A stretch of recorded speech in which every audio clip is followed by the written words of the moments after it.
Welcome to the Morning Update. I'm Erin Road. Crowds at the Sydney Royal Easter Show have been left stunned after a fatal stabbing. Emergency crews were called to the carnival ride section last night to find two teenagers with stab wounds. Both were rushed to hospital. One has since died. One man has been arrested. Steve was there and saw the whole thing unfold with his family. They brushed straight past us, bumped into my wife, nearly took out my young son, and then proceeded to sort of kick and bash each other. And then, 20 seconds later, there were four of them carrying sort of the victim back.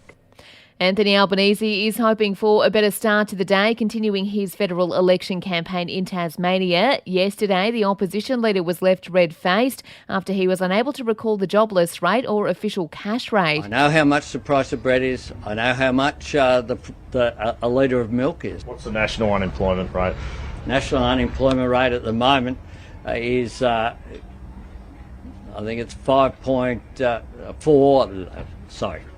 I'm not sure what it is. The PM, Scott Morrison, will be in Sydney today, spruiking his party's economic management.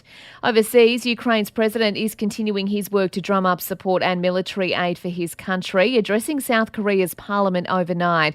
Volodymyr Zelensky says tens of thousands are likely to have died when Russian troops destroyed the port city of Mariupol.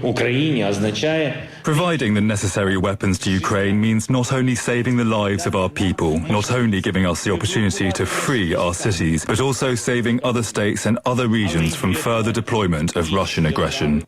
While Austria's Chancellor has held talks with Russian leader Vladimir Putin outside of Moscow, he is the first EU leader to speak directly with the Russian president about alleged war crimes, but admits there wasn't a positive outcome. I generally have no optimistic impression that I can report to you from this conversation with President Putin. It was not a friendly visit. It was a clear confrontation about the facts of the Ukraine war. And Defence Force personnel based in Sydney's southwest have had a royal visitor. Princess Anne dropped in at the Holsworthy Barracks before jetting out of Australia after opening the Royal Easter Show at the weekend. In sport, we will soon know who will replace Justin Langer as head cricket coach. An announcement is expected in the next day or so, with Andrew McDonald firming as the favourite. In NRL, a major blow for the Rabbitohs, with fullback Latrell Mitchell out for 2 months with a hamstring tear. The Sydney Swans could be without Lance Franklin for 3 weeks due to injury. He is set to undergo surgery after fracturing his thumb in the weekend win over North Melbourne. And for even more sports news, make sure you check out the Sports Update. You'll find it wherever you're listening to this show. In entertainment news, Britney Spears is pregnant. The 40-year-old making the announcement via Instagram. It comes just months after being released from her 14-year conservatorship.